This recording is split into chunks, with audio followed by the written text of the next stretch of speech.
And you all know that there are so many people in the community that we all need to hear from, who are doing amazing things, who have a message that the community needs to hear. But and also the best measuring stick of these great people is that these are the people that mainstream media tends to be afraid of the most. And one brother that I have today is somebody for whom I have tremendous respect. I have followed this brother for a very long time on social media, and his name is Deric Muhammad. I'm gonna pull it up so you can see how to spell it: Deric. And if you don't know that name, you will know it after we get done talking. And without further ado, I'd like to ask my brother, how you doing today, man? Man, I'm blessed, brother Dr. Watkins. I have a saying that, I woke up this morning looking down at the dirt and not up at it, and the rest is negotiable. So I'm blessed, bro. It's an honor to be on the show. Oh, it's an honor to have you, man. And I've seen you mention that on Instagram, and everybody, I'm gonna have this brother share his Instagram because it's really a great place to follow. If you like Black people who love Black people, then Deric Muhammad is your guy. I tend to like Black people who like Black people, and not all Black people love Black people. We know that, and that's what it is. I mean, it's tough, and maybe we can start the conversation there as everybody's putting your B1 in the chat.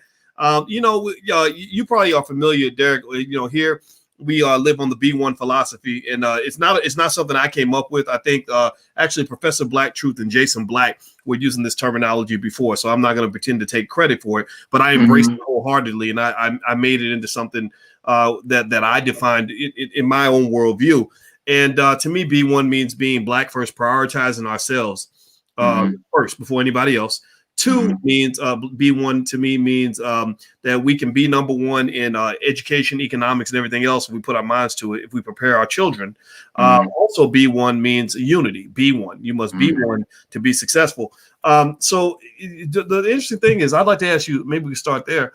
Why is that such a controversial idea? Why is Black people loving Black people just such a threat to so many other people, and just something that makes so many people uncomfortable? I would say that it's a controversial idea because for 400 plus years, Black people have been taught to take care of everybody except themselves. And unfortunately, we've passed that toxic tradition down from generation to generation. We have to be B1. We have to be Black first if we're going to operate on an even playing field. For instance, if B1 means Black first, we have to begin to look at how other communities operate. It could be said that Asians operate from the A1 principle, Asians first. Jewish people operate from the J1 principle, Jewish people first. White people have been operating from the W1 white first principle since they've been on the planet Earth, which was approximately 6,000 years ago, according to the teachings of the Honorable Elijah Muhammad. So operating from a B1 perspective puts us on an even playing field. If we operate from any other perspective, my brother, we will continue to find ourselves looking like or thinking we're moving forward, but really moving backwards. It's almost like when you get into a car and you look down at the gear shift. You've got P, which represents park. You've got R, which represents reverse, and D, which represents drive. Well, imagine if someone switched the lettering, okay? The engine still works the same, but you switch the lettering. You will put the gear in R and smash the gas. You really would think that you'd be going backwards, but you'll be going forward. And you put it in D, and you think you're going forward, but you're really going backwards. And that's what white supremacy has mastered. They have mastered the art of making Black people think that we're moving forward when we're really moving backward. So we have got to operate from the B1 perspective if we want a future for our children. Well, I like that analogy. Moving backward when you think you're moving forward. And here's the thing: if you let's say I think I'm pro-Black, but I've been taught in the wrong way, as you said. I went to school with white supremacists at the front of the classroom who are teaching me that forward is backward and backward is forward. But I really believe I'm pro-Black, so I'm gonna go hard with what I believe in. I say I'm as an educated Negro, and I'm gonna Mhm. go hard for the Black community. So next thing you know, because I've chosen to go hard, and because I've been taught that backward is forward and forward is backward, Mhm. I'm gonna go 100 miles an hour in the wrong direction. Right. You follow me? You know, and that to me is an interesting the paradox of some of us hoity-toity educated folks who you know went to school a long time and all that is we will really think we're doing something good when actually we are engaged in accelerated destruction of our Mhm. people. You know, just Mhm. the wrong ideas, the wrong approaches, the wrong way of doing almost everything. Like, for example, if I've been taught my whole life that the best way I can be successful as a Black man is to go work as hard as I can for a white man, then Mhm. I'm going to put all my energy into building white-owned businesses Right. and do nothing in my own community. And so the white man's rich and the Black man Mhm. stays poor. But Mhm. I think I've made a contribution. You know, Mhm. so it almost seems to me that based on what your point is, I'd like to get your thoughts on this. That we've got to, you know, when you talk about it, think about it like a war, where you take a certain territory, you secure certain areas in the war. You know, I almost think we have to secure the educational system, and more specifically, the minds of our children. We must begin to educate our own kids if we want them to even know what it means to make progress. Exactly. I heard this one brother talk about how success is a moving target. And he gave an interesting analogy. He said that, you know, when when you're 1 years old, success means your parents feed you 3 meals a day. You know, you get to cry when you want to. People bring you what you want when you cry. That's a level of success. He says when you're 5 years old, let's say 3 years old, success is sleeping through the night without wetting the bed. Then 15 years old, success is getting a girlfriend. 30 years old, success is buying a car. Like, we have all of these standards for success at different levels of life. It's a moving target. And so when you get around to being 90 years old, all of a sudden success is getting through the night without urinating in the bed again. It's like it comes full circle. And I think that we as a people are still perfecting what it means to be pro-Black. What it meant to be pro-Black in the 1950s is different from what it means right now. Why? Because we've experimented with certain things that did not work. The desire for integration back in the 50s and the 60s, if you desired integration back then, you were considered to be pro-Black. Not today, because we already experimented with that social experiment, and we see it's one of those things that where we thought we were moving forward, but we were really going 100 miles per hour backwards. So the uniqueness of the time in which we live is that we get the opportunity to learn from all of these false flags of what it meant back then to be pro-Black. Like, nowadays, I think it's clear. If we're not talking ownership, that's not pro-Black. If we're not talking ownership of land and reparations, that's not pro-Black. So I think just like success is a moving target, pro-Blackness has been a moving target for the past 5, 6, 7, 8 decades. But I think now we have a clearer picture of what it looks like. And some Negroes don't want to grasp what's in their faces, because what it means to be pro-Black today will make you uncomfortable if you still want a seat at Massa's table. That's where we are right now. And if you're not willing to endure the discomfort, even if the discomfort means the sacrifice of life, bloodshed even, so that the next generation can be what the last generation could not be, then we're not on code. We're not on point. We're not as B1 as we think we are. So I think, again, the B1 concept is something that needs to be adopted nationwide, because if we're not thinking Black first, we're not pro-Black. Wow, very well said. Very well said. Everybody, I'm speaking with Mr. Deric Muhammad, and Deric and I are talking about all aspects of blackness. I hope you all will take one moment, please, and not just say greet the brother and welcome him to the platform, but also hit the thumbs up button, hit the thumbs up, share, subscribe button. And I'm also going to put Deric's Instagram on here. And everybody who has an Instagram account, if you will go follow him, these are the people that we should be listening to. No disrespect to the rappers, but we need to listen to the thinkers.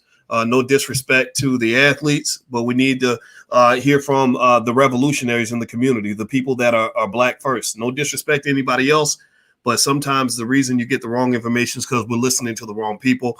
I want to elevate the smart people in the community and get rid of some of the ignorance, or at least have an alternative perspective, so that those of you who are smart and are B1 and want to be smarter don't feel like you are the outcast or the oddball. So have people tell you that you act in white because you actually love a black woman and want to raise a healthy black family, or if you have people think that you're being uppity because you want to read a book instead of go to the club. And a lot of us have seen that. And actually that leads me to the next topic I want to ask you about. Just this morning, my wife and I were talking about Bill Cosby, and we were kind of breaking down and explaining. And a lot of people either don't understand or refuse to understand how a person could admit that, that there were some questionable things that have occurred in the life of Bill Cosby that make us all kind of say, what was going on? While at the same time being 100% clear that he should not have been in jail. This is and I don't even know what your position is. So I want you to feel free to share whatever perspective you have. But I felt that the man's civil rights were violated. I didn't feel like they had any evidence. They promised not to prosecute. They violated all kinds of rules to get him locked up. That's why I felt like he should be free. But there are a lot of people who just refuse to accept that, right? Because they just believe he's guilty no matter what. I'd like to get your thoughts on the Cosby situation, as well as how that might fit into conversations we have about not just the debacle Cosby's experiencing, but finding a way to come to terms with his legacy where we can still give him credit for some of the things he did that were positive. Well, what are your thoughts on that? Well, as a Muslim and a follower of the Honorable Elijah Muhammad under Minister Farrakhan, the Holy Quran teaches us that on the day of judgment, when a man stands before his creator, he has his good deeds in his right hand and he has his bad deeds in his left hand. And depending on which hand is the heaviest determines that man's fate. That being said, when you look at Bill Cosby as a whole, as a man, and you look at his work product over the many decades that he's been an entertainer, a philanthropist, and an example for black men and black boys, particularly during the time that the Cosby Show was the #1 show on television, I would challenge us to not just look at the accusations and judge him by that. You have to also look at the good. In the Nation of Islam, we call it settling on the best part of the planet Earth. Now, I watched your interview with Bill Cosby spokesperson. Is it Andrew Watkins? It's Andrew Wyatt. Wyatt, thank you. Excuse me for messing up his name. But I watched it from beginning to end, and it was very informative. And I would challenge anyone who wants to make an argument for or against Bill Cosby to go back and watch that interview, because in it, I learned a lot that I did not know. Now, with the Bill Cosby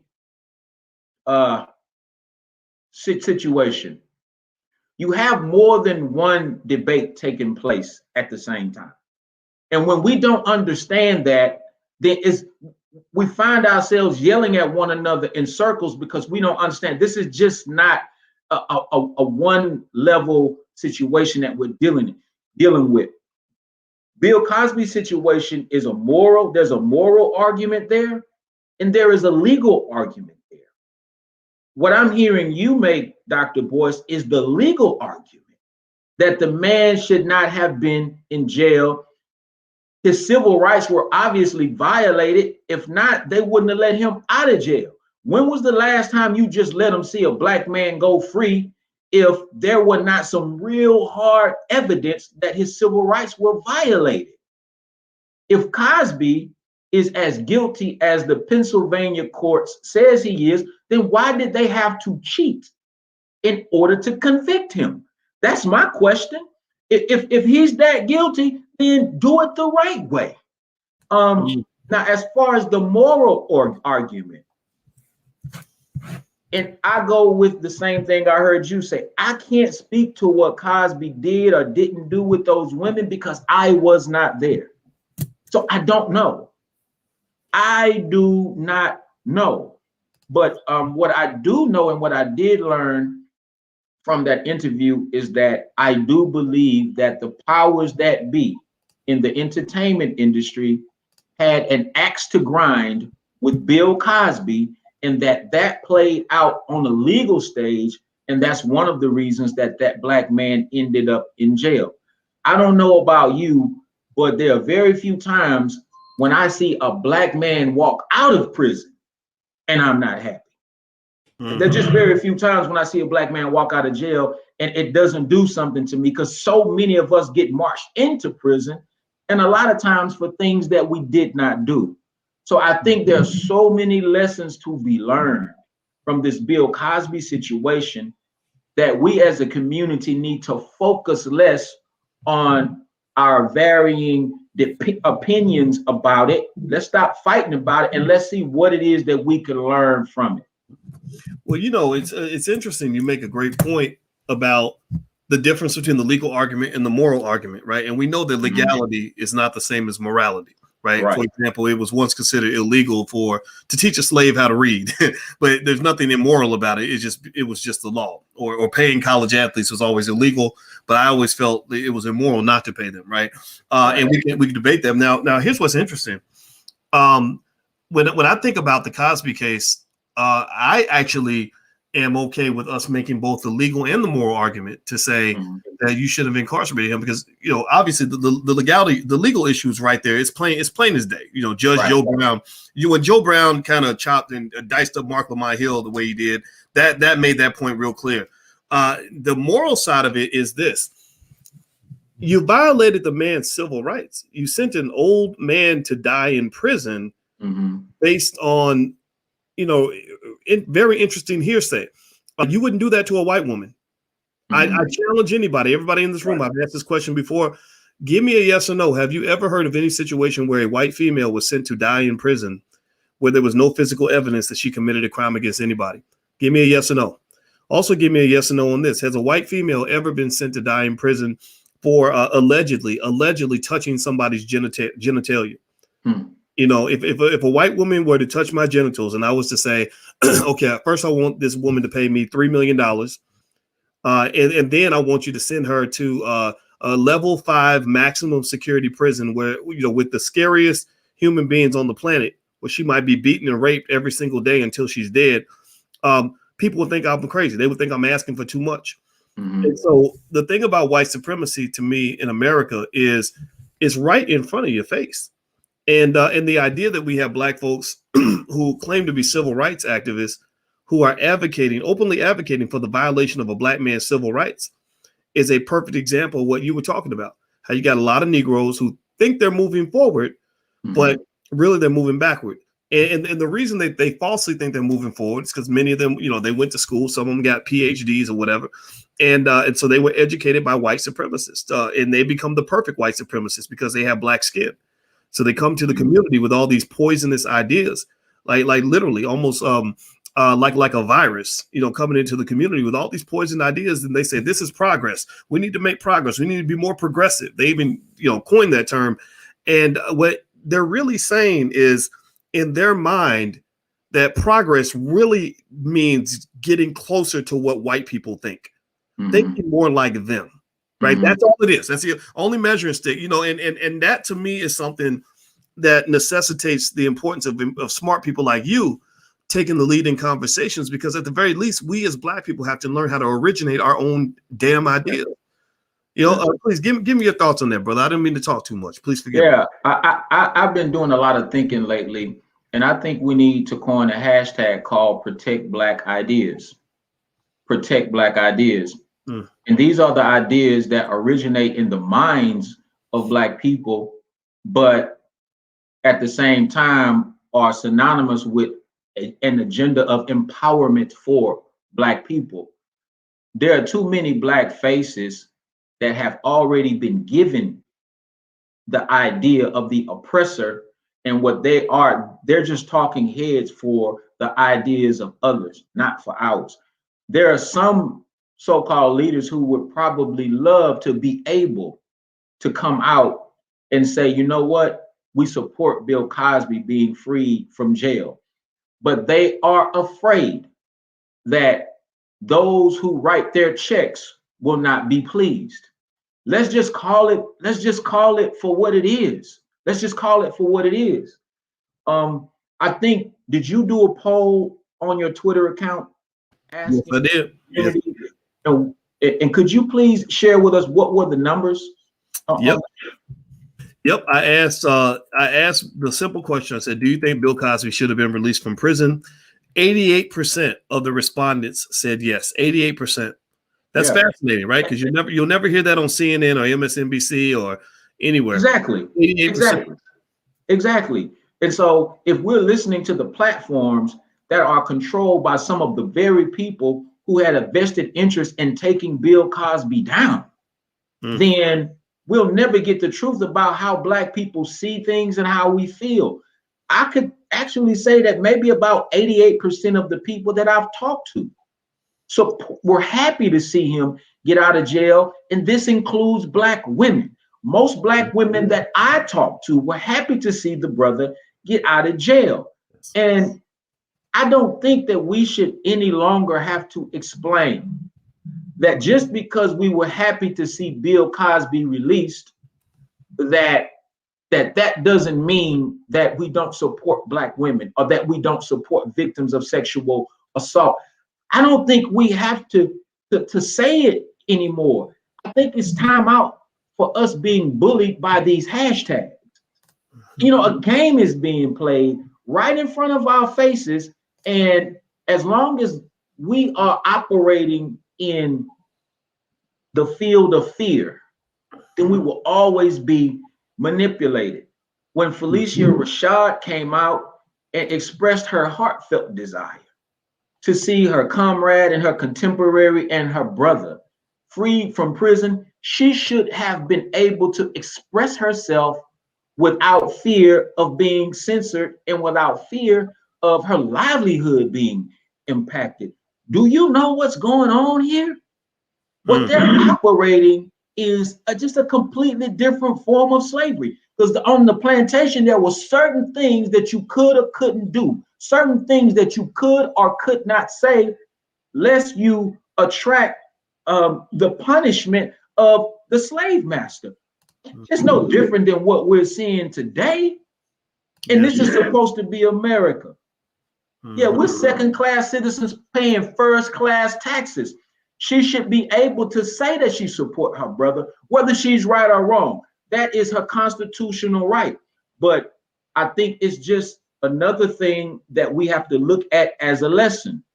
Number one, if they can do it to Bill Cosby, they can damn sure do it to your son or your grandson or your great-grandson. They can do it to any one of us. Most of us don't have the resources that Bill Cosby had.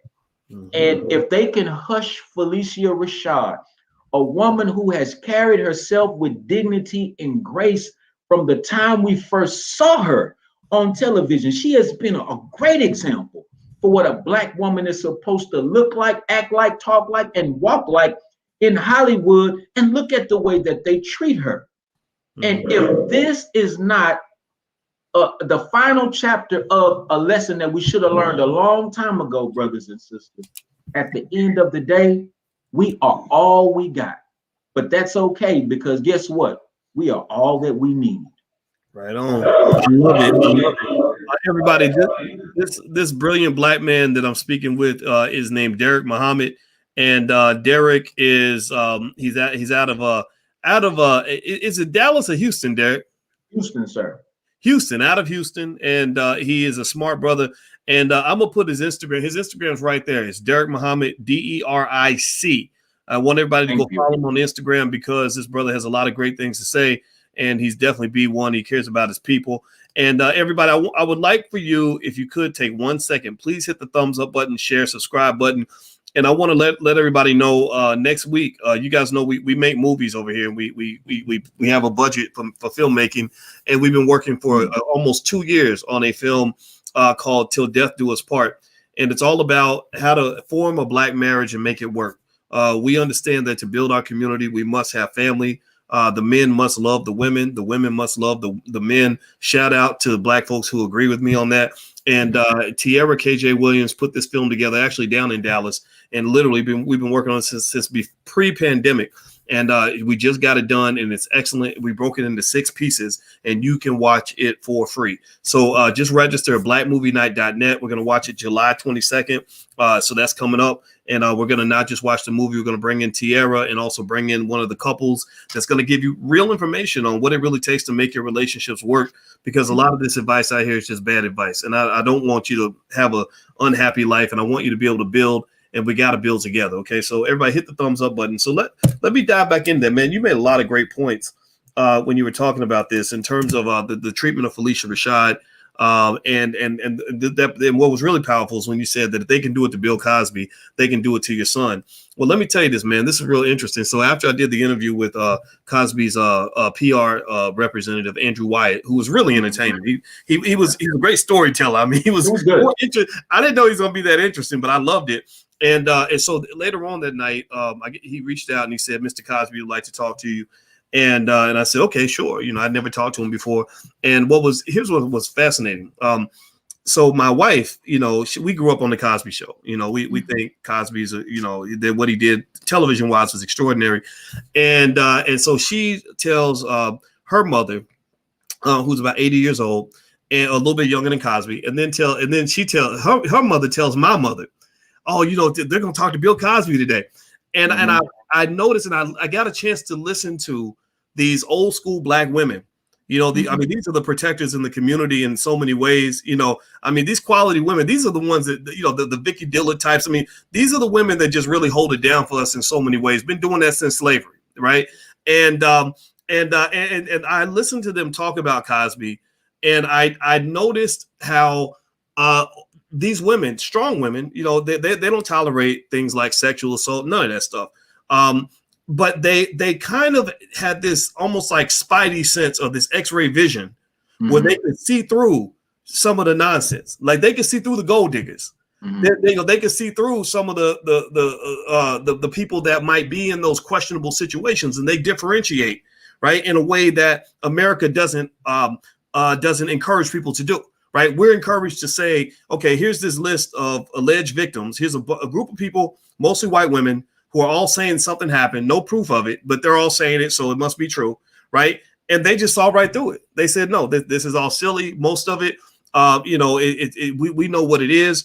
And I noticed that, and I noticed how it's very important, I think, for us as men to make it clear that we support women in every way that we know how to. But that, you know, when you go to those other extremes, like when you say things like believe all women, that just doesn't make any sense. You know, like they literally, because you are a woman and you told me something, I'm supposed to believe is true. We know women and men are capable of lying. We know that men and women are capable of distorting what would actually happen. And I find that really fascinating that nobody else seems to really get that, or either they don't get it or they get it and they're pretending like they don't get it. Right. They're you know, so I really think what's interesting is that women like my mother are not heard in this country. I think that's the point I'm getting to. When you talk about the Cosby thing, you hear from the white female, you hear from the feminist, but you're not hearing from those women who maybe they really were victims of various forms of assault, who are saying this is a bunch of BS. What are your thoughts on what I just said? I'm not even gonna frame it as a question. I think that when we as a community are given hashtags to push and promote, we should put careful thought into what's the origin of this. I mean, think about it. If there was a woman out there who had every ambition and agenda to lie on a man, accusing him of something he didn't do in order to get the money, then I could see her creating a hashtag that says believe all women, because that could be manipulated in a way to falsely accuse a man and possibly gain some financial gain from it. Do you understand what I'm saying? These hashtags are given to us from people who already have an agenda. And so I'll tell you a quick story. I pride myself with being an on the ground activist, meaning I like to be out among the people. I like being able to touch the people. I love feeling the spirit of the people. And when you do the kind of work that we do, you know, your phone number gets around. Like, anyway, on several occasions, I've received phone calls from family members who said, hey, we have a family member who was sexually assaulted. And there have been times when, you know, I remember a young girl, she was probably 14 to 15 years old, and she used to hang out at my sister's home. And my sister came and told me, we're going to call her Precious. I don't remember her real name. You know, Precious said that her mama's boyfriend tried, you know, to rape her last night. I'm like, what? So we sat down and talked with her. And she confirmed it. So later that day, myself and other members of the FOI, along with my brother Abdul Qiyam Muhammad, shout out to brother Qiyam. I'm mentioning his name because he can bear witness that this happened. You know, we went and knocked on the door. Mother's boyfriend came to the door.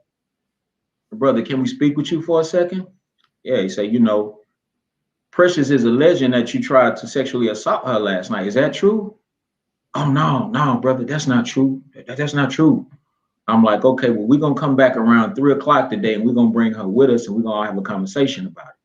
When we came back at 3 o'clock later that day, Precious's mom said, he gone, y'all. He went back to Louisiana, and they never saw him again. So I'm saying that to say,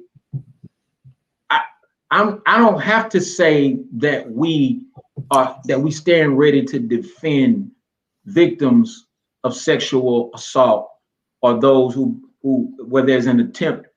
We do it. We do it. We go there. But there's another situation. And if you're in Houston, you may remember this young sister. She was a high school student.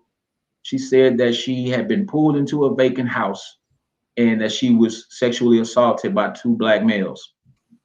This was a young black sister. She was underage, 16, I think.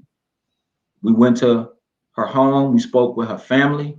You know, you have to be very careful how you handle people, young women who said that they've been victims of sexual assault. You know, you never reveal their identity.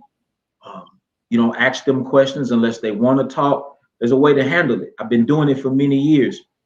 And so we started to organize the community publicly around these claims.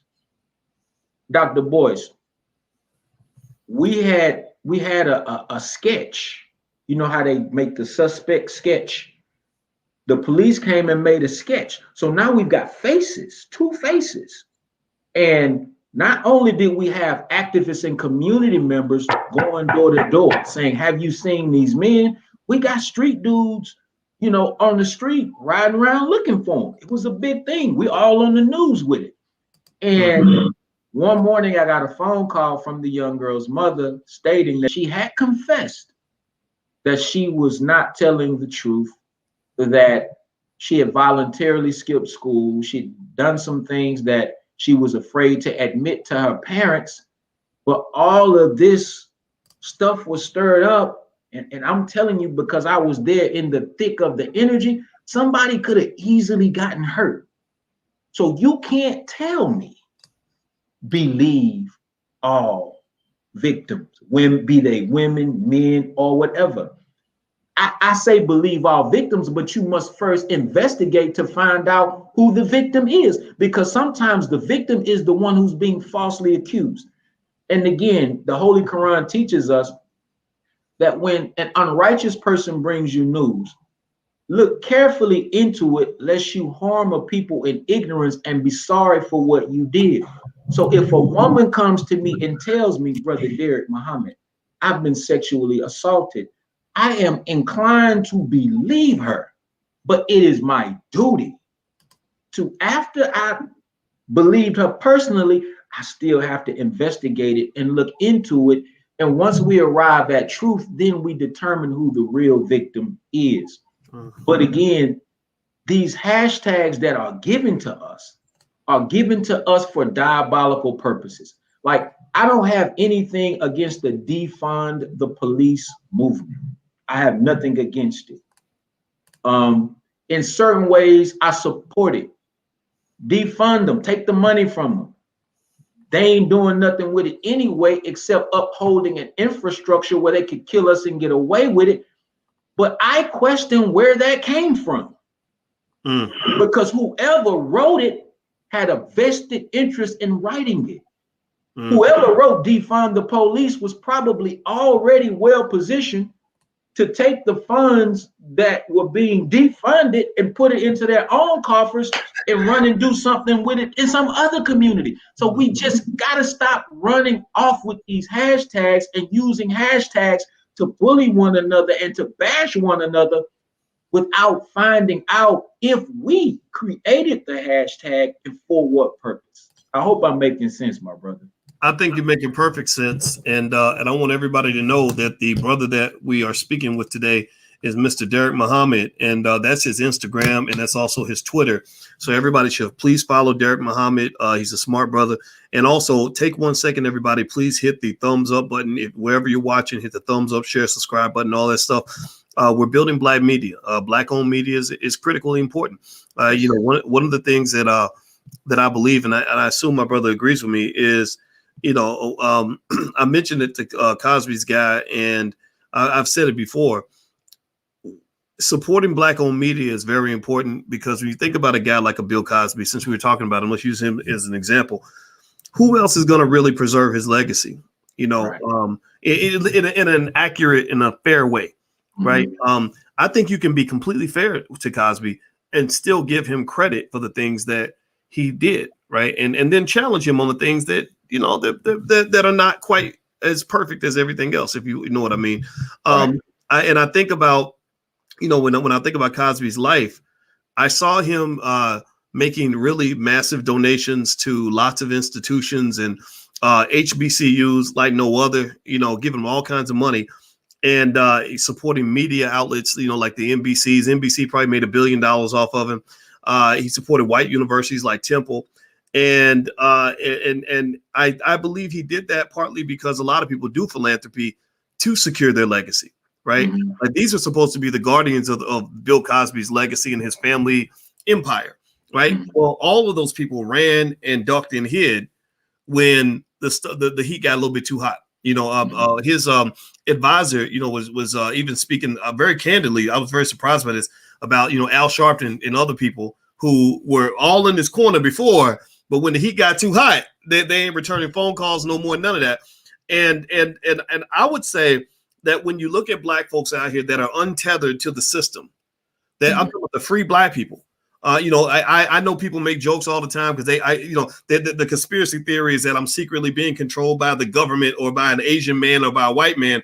There is no strings in my back, right? I can say whatever I want. And I said, I will always return your phone call, because I'm not scared of any of these people.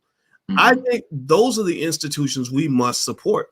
I would love it if maybe for the rest of Cosby's life, he takes that $500 million fortune. They didn't take all his money. He's still doing very well.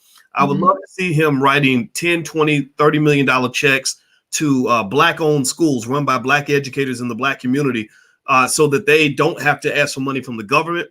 They don't need money from corporate America. They don't need money from the Democrats. They are able to operate independently, right? I would love to see some resources, and it's not just Cosby, I'm talking about anybody, go toward independent Black-owned media outlets, so that we can broadcast our message to millions of people, just like CNN and MSNBC and Fox News can, right? Because at the end of the day, I think Cosby's legacy is going to be preserved by people like us. I don't see a lot of people saying the things that you and I are saying. I mean, y'all give me a yes or no in the chat. Are y'all seeing any other conversations anywhere in mainstream media where intelligent Black men are giving a fair and intelligent assessment of what happened in the Cosby case? And this isn't just Cosby, it's every other issue that goes on in the community. This is what we have to support. I'm not talking about just supporting me. I'm talking about anybody. Like this brother Deric, he's doing the work. Why are you so quick? I mean, think about this. I'm going to make this point, then I'm going to shut up because I'm talking too much. But process just how much money we spend on Popeye's chicken alone, right? And Air Jordans and supporting some rapper with 8 babies mamas who wants to kill Black people for a living, or over here giving our money to because Disney made a movie that has Black people in it, and then you go to a brother like yourself who really does care about the community, and I don't know where you get your support or how much you get, but I think you deserve a lot more, and so I really want us to challenge ourselves and become conscious of that economic consciousness. Everybody uses the term consciousness, but I don't think a lot of people know what it really means to be conscious. Right. Consciousness is an awareness. Are you aware of where you're putting your support, where you're putting your money? Very important. Can you speak to that, brother? What do you think? Man, I agree. I believe that economic consciousness is critical. Not only is economic consciousness critical, economic justice is something that we have to pay closer attention to. When we're asking for reparations, when we're demanding reparations, we're not showing up in Washington, D.C. with a tin cup asking for a handout. Reparations is actually economic justice. We want proper compensation for the work that our ancestors have already done. That's what we want, because that is what we deserve. And so one of the reasons that I admire your platform so much, my brother, is because you deal with a plethora of issues that are critical to Black people, but at the same time, you stay focused on driving home that point that we have to get our economics together if we are ever to be free and independent. And there are very few people who operate in this space who are as consistent as you are at striving to elevate the consciousness of our people. And I guess I want to say thank you. I want to celebrate you and just put that out there, bro, because your work ethic, whether one likes or dislikes Dr. Boyce Watkins, whether you support or don't support, whether you agree or disagree with some of his positions, you can't argue with the work ethic. And this is something that I think is a great example for our young boys. Our young boys have to be taught work ethic. Our young girls have to be taught work ethic, not twerk ethic. There's too much teaching of twerk ethic and not enough teaching about work ethic. But we got to get the economics piece together. And I will also say that as a people, we have to become land-centric in our thinking. Where there is land, there is freedom. You cannot have one without the other. The young brothers and sisters in South Africa who have formed a political party called the Economic Freedom Fighters, they're fighting for what they call economic freedom in our lifetime. Not 30, 40 years down the road, they're saying we want it now. And at the top of their platform is land expropriation without compensation. In other words, Europeans who came to South Africa and took the land, it's time for us to take it back, and we're not buying it back either. We want the land back so that we can control the means of production and create jobs for our people. That's right. Brother Dr. Boyce, that is the next level for Black America. Yes. Buying Air Jordans with your money, that's 20 years ago, bro. Spending your money on foreign cars, and there's nothing wrong with having nice things. But there is something wrong with thinking that you need, quote unquote, these things in order to increase your value. Something is wrong with that. But we can't talk about reparations without talking about land. And you're talking to a brother. I grew up in the inner city. I don't even know how to grow a tomato, but I'm learning because I know that that is the future. That's what's coming. And so we have to elevate our thought process in order to meet the demands of the time. And I feel like, bro, we're living in a very interesting time in our culture. And this is just, some of you may disagree, but this is just my observation. I look at the culture and I feel like when it comes to Black consciousness, we have reached a height unlike never before since we've been in America.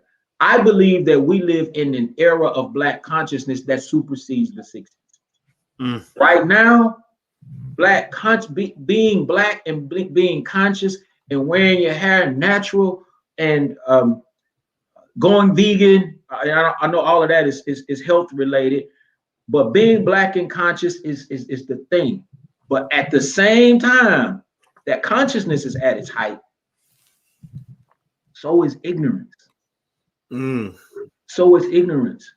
Like never before have we turned on, a channel where they show rap videos, and you got brothers doing rap videos on top of the grave site of one of their ops. We've never seen anything like that before. So we're at the height of consciousness and the height of ignorance at the same time. At the same time. But what we know is that falsehood may travel faster, but truth always travels further. So at some point, the ignorance is going to have to take a seat and give way to the consciousness. And it's almost like a baby is being born. We're going through a birth process as a culture. But while this is battling this, we have to make certain that our ideas are on the side of the consciousness effort and make certain that we're slowly chipping away at our addiction to those things that represent this side of ignorance. And I think in that is going to lie our victory. But right now, there's a battle going on. And it's high level. There's definitely a battle, and I agree. And with soldiers like you in the battle, I know we won't lose. We will not lose. And it's going to be a long battle. It's something that might take 300 years to win this battle. And I want everybody to kind of understand that these are things that are not going to happen in your lifetime. The result of most of the work being done, by people like Brother Deric and like many of you in the chat, the results of that work are not going to be seen in your lifetime. You have to understand that. You look at, for example, Nat Turner. When Nat Turner died, I'm sure he felt that he had failed, that his contribution would be forgotten, that it didn't matter. And we know what Nat Turner means to us, 200-300 years later. So I want to encourage you to just understand the value of planting seeds. I mean, this requires faith. Faith is something where you believe in the things you cannot see, not just what you can see. And also delayed gratification is extremely important. Whether you're talking about building wealth or building a community or building real power, delayed gratification is critical. And you have to separate from a lot of the culture you see advertised in mainstream media, because they advertise instant gratification.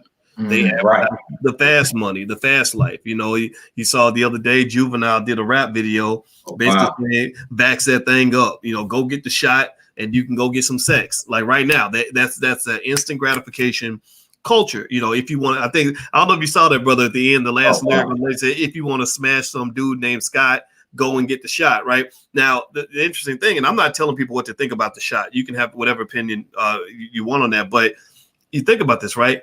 This shot, a lot of us don't even know what's in it. It can have serious long-term health effects, but they're basically saying that if you do this thing that might jeopardize your long-term health, you're going to get this thing that's going to give you instant gratification. We will give you the carrot, the reward, in the instant reward for something that may have long-term effects. And that's, and so that's why you see so many ads where they say, come get the shot, we'll give you some donuts. Come get the shot, we'll give you some weed. Come get the shot, we'll give you something that will create those endorphins.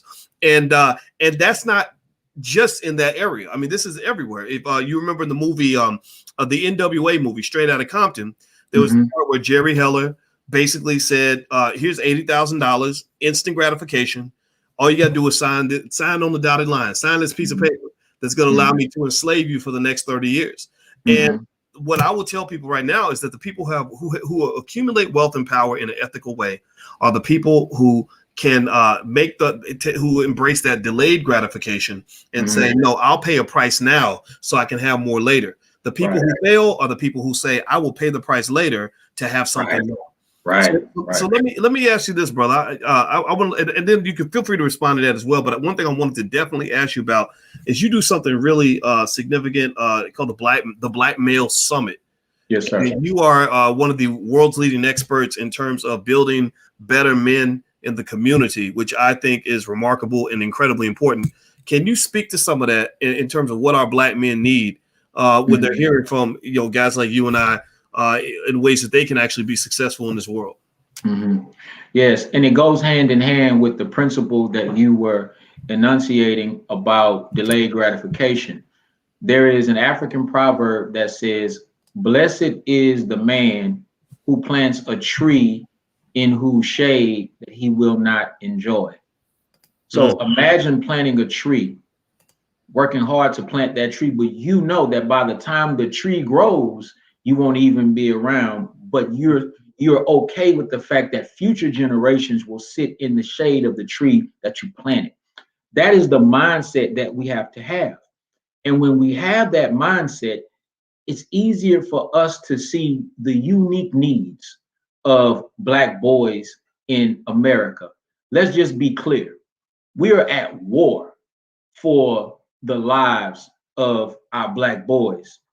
Not only are our Black boys being targeted by the police, being targeted by the educational system, being targeted by every system in America, which all of these systems are poisoned and permeated by the demonic philosophy of white supremacy. We're also in an age where our boys are killing one another at an all-time high rate. So the other day, I got a phone call from one of the mothers of my mentees, 18 years old, good boy. He's a good boy, but just got some issues in his life. But these are not issues that he himself created. These are issues that he inherited. And she started telling me some of the things he was doing, being disrespectful.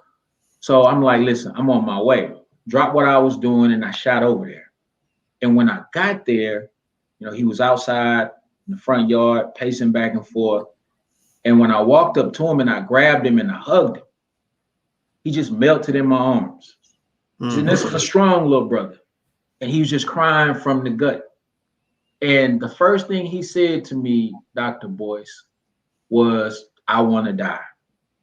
That was the first thing he said to me. And the way he said it to me, I knew that he meant it. Now, normally, I wouldn't share anything like this publicly. Obviously, I'm not sharing his name, but I'm sharing it publicly just to put an exclamation point on what is needed from us by our young boys. And he's not living in poverty. He's well taken care of on that end, but there's something going on the inside. And there's so much pain on the inside. And he has not been taught how to properly express it. And he needs someone that will walk shoulder to shoulder with him to be able to help him, to advise him, to let them know that they care even when he makes a mistake. So for the next few days, I had to do a lot of one-on-one, with him. And by God's grace, he's in a much better space right now. But it just bears witness to the power of the presence of a Black man in a Black boy's life. And you don't have to have, listen to me well, you don't have to have a big platform like Dr. Boyce Watkins to do so. The best work is the one-on-one work, the each one teach one work, the work that nobody sees, the conversations that nobody hears except you and that young boy, that young brother. And so I want to challenge all Black professionals, and you don't even have to be a professional. You could be a yard man, you could be a sanitation worker. You might not even have work going on right now. I don't know. But you should be pouring back into somebody. And if you're not, you're failing your community. Again, you don't have to have a big platform to do it. We have to adopt and reactivate the concept and the idea of each one teach one. And I think that is the only way that we're going to get Black boys in America to the level that they deserve to be. And that's the level that God created them to be on. And that is the level of a young God. But it's going to take some investment, bro. Right on. Well, I love it. I love it. And everybody, I want to let you all know I'm speaking with Mr. Deric Muhammad. You can follow Deric. You should follow Deric at Deric Muhammad, which is spelled on the screen. Don't spell it with a K, spell it with a C. And it's one R, not two. And everything that you said has been on point, man. And I really loved it. And you and I have been Instagram, social media friends for a long time. And it literally just, God told me, reach out, bring him in. And that's what I did. There was no special occasion, nothing in particular going on. But I felt like you were one of those people that I needed to, rebuild with in a way that was, beyond simply shouting each other out on social media. Because, we shout each other out all the time. But I think that these alliances are important because I really think, unfortunately, a lot of our young men are not always getting the best advice, and my sensitivity was heightened to it when I saw a lot of guys who didn't even understand why a man would want to be a stepfather, and I did not understand that, and because I think being a stepdad is the greatest thing in the world. I'm not even really a stepdad. I'm the real dad. We don't even talk step and all that. But I was like, wait, why wouldn't you want to mentor young children? Like, this is awesome. Like, you get a chance to secure your legacy and all that. And then it hit me. Wait, I'm 50. And a lot of these guys are 25 and 26, 27 years old that are saying this. And I think that was where I said, okay, let me just go ahead and kind of break some of this down and address it head on so that we can really understand and reclaim what manhood means. And because I know that if I'd never had a father that was there for me, my biological father was not there. He was just, I can't say much about him. But I had a man that stepped in and married my mother, raised me as a own, and made that sacrifice. And I think that if I had never had that, I don't know if I would see myself as even being worthy of that. And I would probably see children and the kids in the community as more of a burden than as an opportunity. That's where you can make your investments. And so it was that influence from my father, which a lot of our kids, 76% of our kids don't have a father in the home. And I think that's sad because fathers in the house, that makes a difference. Seeing that dad every day, every morning at breakfast, all that, him constantly being, on your back about stuff like that builds a different type of boy than a guy who maybe sees his father once a year or something like that, or three times a year, whatever the number is. Right. So ultimately, I really hope that men can really embrace different aspects of manhood. I hope that the community can fight against the culture that tells women that they don't need a man. I think the man is critical for protection. I think just basic things like your children are less likely to be molested if there's a man around. Like, no one will ever touch my daughters in the house because I'm here and their father's around the corner. You're going to get hurt if you ever try something like that. But, there are situations where things happen because the protection of the father is not there. So I think that what you're doing is very important for that reason. And we really have to, in my view, have a parenthood bailout. The same way they bailed out the banks, we're going to have to bail out our families a little bit, which means that my rule is very basic. If I see a Black child that needs my help in that moment, it is my duty as a Black man to do something for that child. Right. Don't get me wrong. I ain't gonna bring you home. You ain't gonna be living in the house necessarily. But if that means I got to be your daddy for 10 minutes, then I embrace that fully because that's my job. That's my responsibility. When I get online and I have people that say, I look at you as like my adopted dad. I have people that'll say that in the chat, and I say that's exactly right. I am your dad, and I love you very much because you need the validation of a father so you can go into this world with the confidence that comes from knowing that you had a man that really loved you and cared about you and want you to do well. And I'm pushing that to people to say, embrace that, embrace the things that your community needs, and stop worrying about what the hell white people are telling you or what you're seeing on TV or what everybody's telling you is cool. Half that stuff that they tell you is cool. It's the same stuff that's getting you killed. You know, we got to look at it head on. When you see these rappers dying at the age of 45, it's because they were living a life that was breeding death, right? And they market that to you. And next thing you know, you got these young brothers killing themselves and putting themselves in terrible situations. Families a complete mess. Single mothers out here barely making it. Little kids out here running the streets. And you don't know how that happened. Well, it happened because you're getting advice from all the wrong people. So I want you all to go follow Deric Muhammad. Please, please, please follow him, because I want us to at least start committing ourselves to getting advice from the right people. He is one of the right people, and that's why I asked him to come in here. So thank you very much, brother. I'll let you get the last word, man. No, just I want to say thank you again, Dr. Boyce. I want to encourage you as my brother to keep doing what you're doing, bro. You're making a difference when you don't think that you are. And you mentioned being a young boy's dad for 10 minutes. I want to say that you will be surprised at the impact that 10 minutes has on that child. If you speak to a young boy, a young black boy, and he can tell that you're speaking from the heart, and you give him, sometimes you're giving him the advice that he's been looking for 10 years. In that 10 minutes, you could shave 10 years off of his life. And I think that's the approach that we have to take. But America has given us a mindset of individualism.